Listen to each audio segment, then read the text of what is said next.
That's what I keep hearing. At this point, I'm gonna stop and show you guys what I'm working on. This door keeps flying open. Hold it open with my ladder here. Using that for airflow because it's super hot and the AC freezes up quick with the doors open. All right, so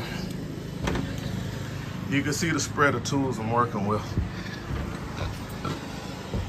So this is a Maxon lift, right? And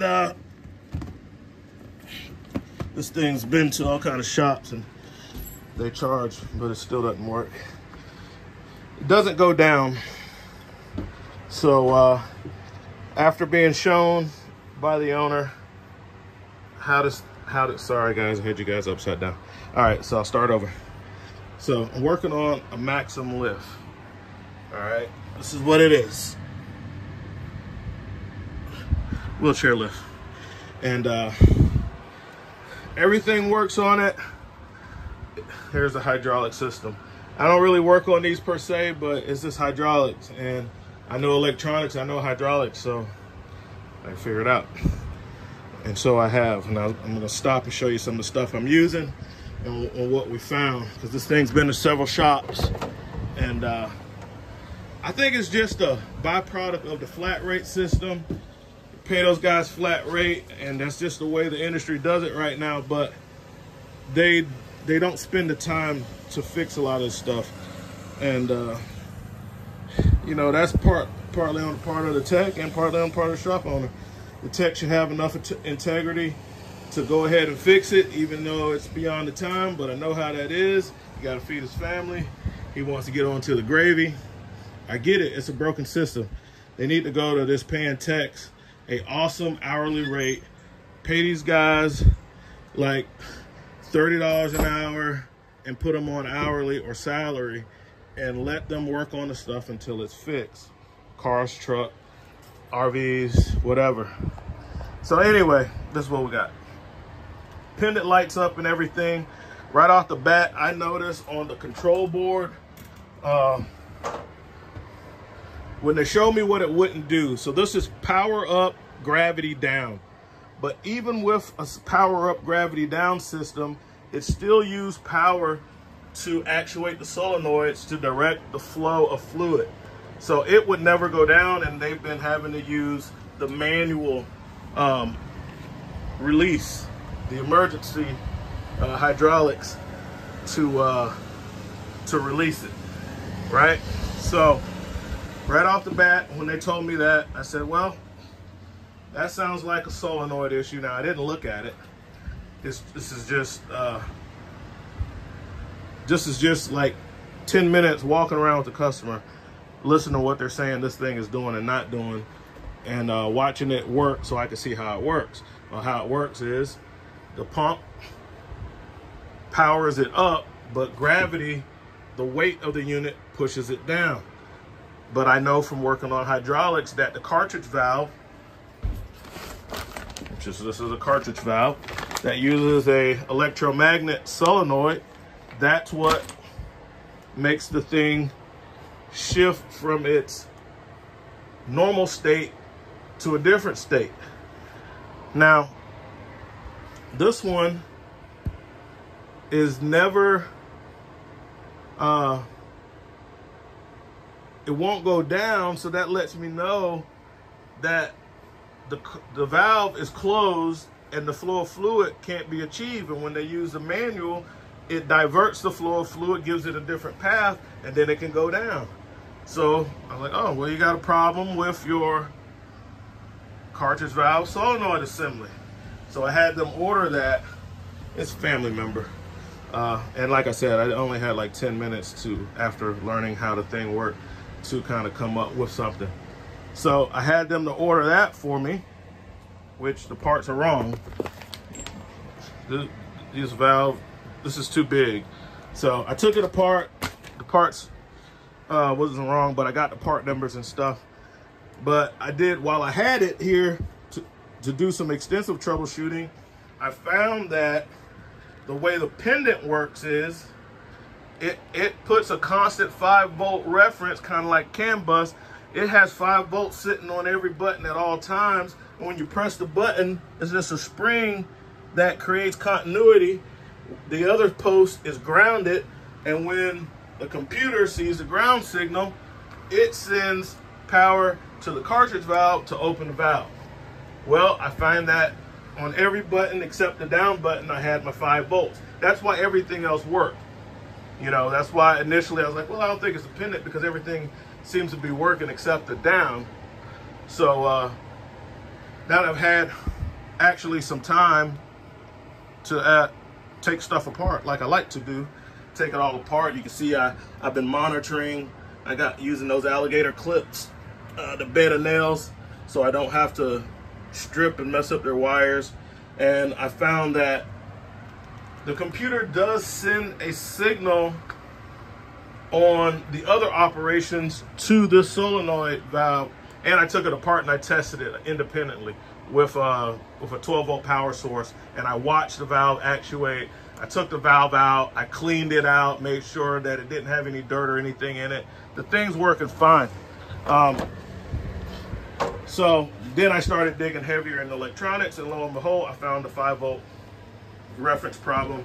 There's no 5 volts on the blue wire, which is the down, and it's pulled really tight. Looking at the electrical tape, somebody's been in here before, and like I said, it's been to several shops. I probably would have used heat shrink and solder, especially in a tight spot like that, instead of electrical tape, but that's how they did it. Anyway, I'm going to fix it. So I have started running a wire to replace the blue wire, because when I put my meter at the back, I back probed this connector and I had my 5 volts. So what that tells me is I have a break in the line somewhere in the harness. There's a break on the blue wire, and it could be is like right here in the connector, because it's pulled so tight. That's always a red flag for me. But I'm just going to rerun the wire. So what I've done is I've got out my little universal pinning set, and I have already depinned using, because these are square. So I use this one of these 2-prong ones, but the one that fits for the square connectors. To release the pin, I'm going to uncrimp this one, find another to match it in my set, because I have a set of these different crimp style things, and then I'm going to recrimp it and then put it back into the connector. Try to do it as professionally as possible, and then I'm gonna wrap the whole thing. I got my wire loom out. I'm gonna have the all of this in the wire loom, because I'm running the extra wire, and I'll run the wire loom all the way up, tape it off, and that will be a fix as far as the power, so I can get my 5 volts right here where it should be. So when I press the button, it grounds it out, tells the computer, let this thing down, which is a problem. So that's the real problem. How long did it take me to figure that out? Less than an hour, guys. It didn't take long, you know, because order of operations. When you figure out how something works, whether you got to read a manual, a maintenance manual, look at a schematic, which I did. I looked up the service manual. I looked at the hydraulic diagrams. I looked at the electrical diagrams, and just my general knowledge of hydraulics. I knew that I needed to find the solenoid that controls the up and down. That would have been that one. And then I needed to test the electrical connections. Did that. Just for good measure, like I said, I took the thing apart, tested the components, the solenoid and the cartridge valve. They both were fine. I cleaned them anyway, put it back together, found the electrical issue inside the pendant. Now, the most time is taken running the wire, you know, disassembling the little stuff to run the wire, and that's it. It's a fix, you know. So it probably took me about 30 minutes to figure out definitively what the problem was, and then it'll probably take me another, you know, hour to actually correct it, depinning, repinning that little Molex connector, running the wire, putting everything in wire loom and stuff like that, putting all my tools away. So I give that an hour. So if this was a camper and I was doing this would probably be a 2-hour job, you know, between diagnosis and repair. And the guys at the shop, they should get paid that. Maybe if they had given them the time, then they would do it. But I already know from being in the flat rate world, they give you like 10 or 15 minutes on the diag, and then they flat rate you on the repair, which rerunning the wire this shorter distance is not going to be a whole lot. So they probably want to pay this guy an hour or less for the whole job, and that's why they're not figuring it out, unfortunately. Oh yeah, I also use these precision screwdrivers to get the pin it apart. So yeah, the tools that I use, my Nipros 3/8 ratchet with a adapter to go up to 1/2 inch, because the when I was taking the valve assembly apart, that's like a 15/16. What is that? No, it's 7/8. 7/8 nut on that.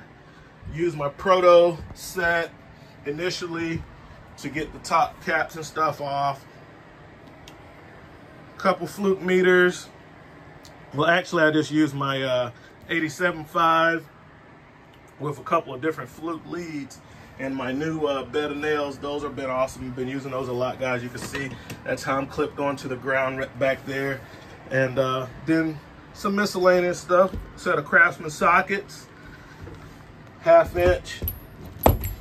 I love the rail that's on these guys. It's a twist lock. I love that twist lock.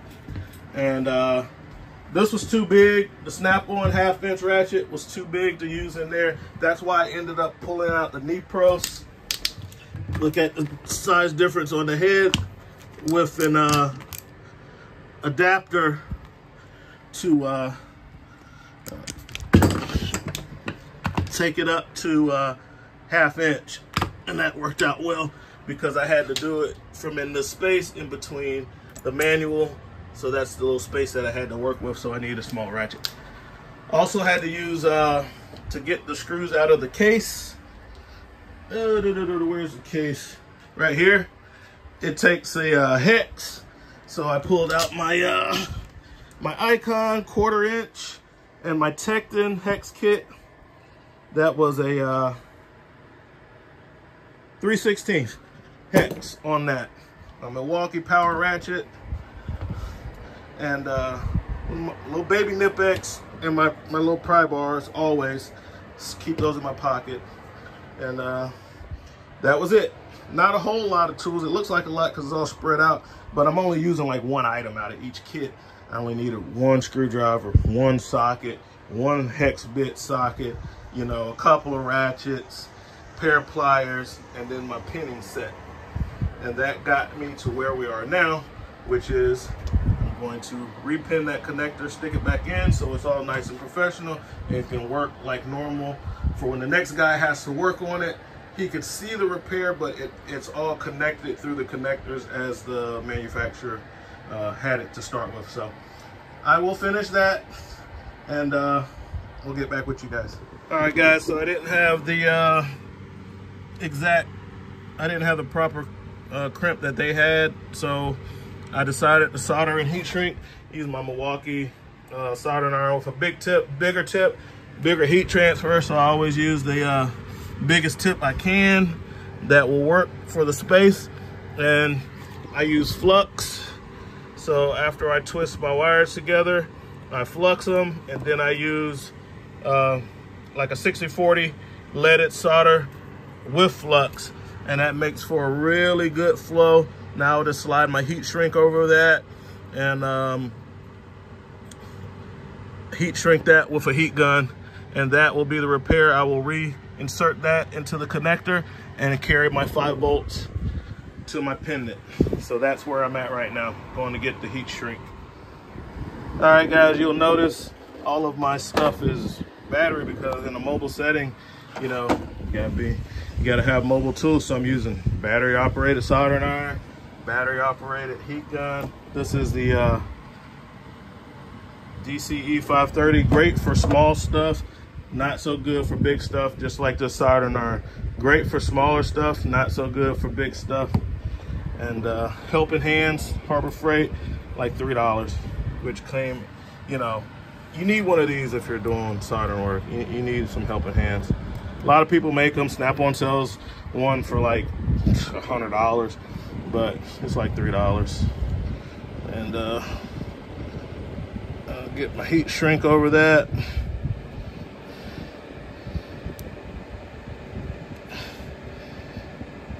Make a proper repair.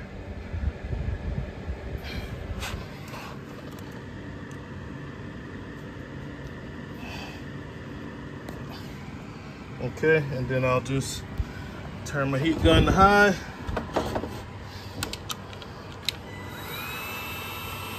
Now, I have the tips to help this work a little better. It's like a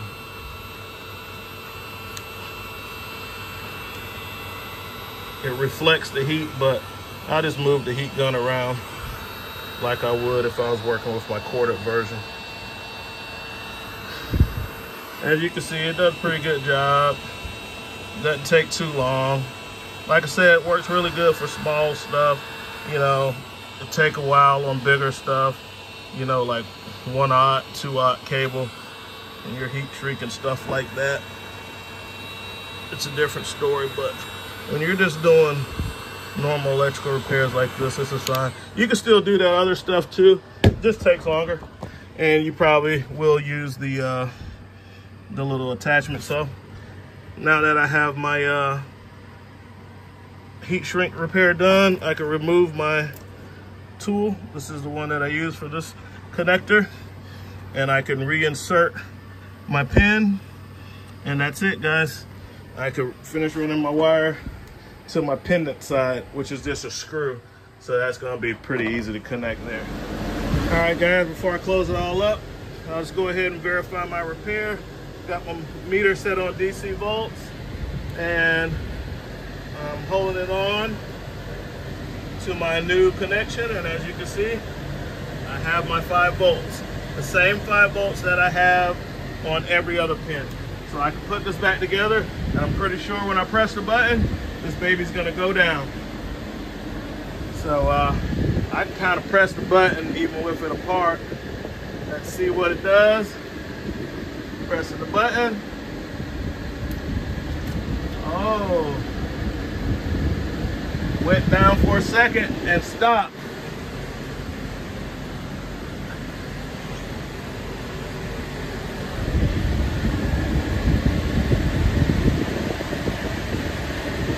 Let's see what the control board says.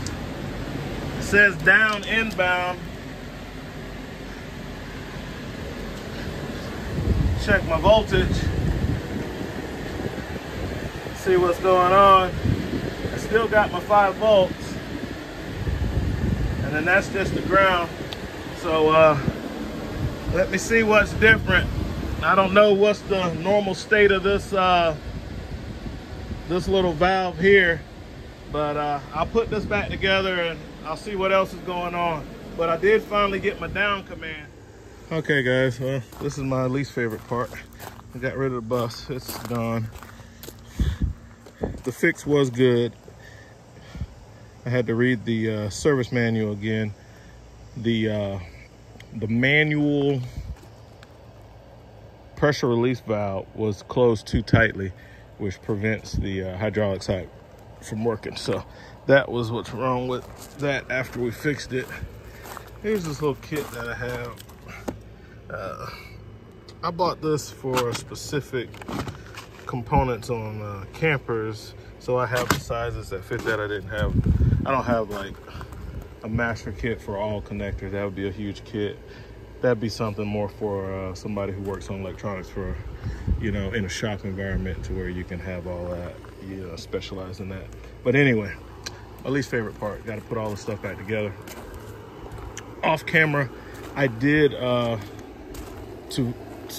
I figured that out before reading the service manual was that I swapped the valves around to see if my problem followed, and it didn't. But and once I saw that, I was like, well, it's either the valve body or, you know, which is an expensive part. So I went out there, saw it trying to move a little bit with the valves in the wrong spot.